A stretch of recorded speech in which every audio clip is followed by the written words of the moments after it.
Jewish communities all over the U.S. are grieving this attack, including, of course, right here in Atlanta. Hanukkah celebrations across Atlanta did continue this weekend, despite the heaviness around it this year. Atlanta News First reporter Mary Kate Hamilton is live. So, Mary Kate, how is this community responding to these awful attacks? Well, with a lot of resolve.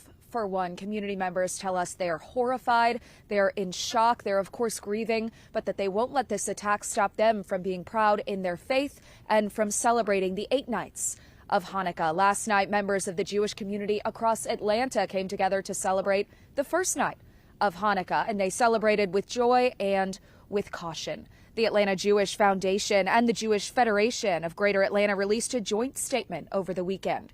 It says their community security initiatives are on, quote, full alert and working with law enforcement partners. However, they also say, quote, our community will never retreat in the face of hatred and will never refrain from carrying on our traditions, end quote. One rabbi we spoke with last night says all people should be free to worship without fear.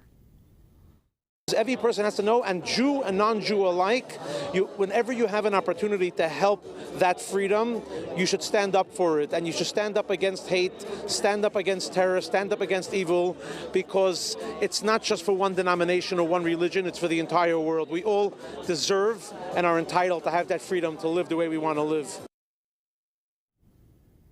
Another man we spoke to says, unfortunately, Jewish people are used to attacks on their faith, but that they shouldn't have to be. Tonight is the second night of Hanukkah. Live in Midtown, Mary Kate Hamilton, Atlanta News First. Mary Kate, thanks.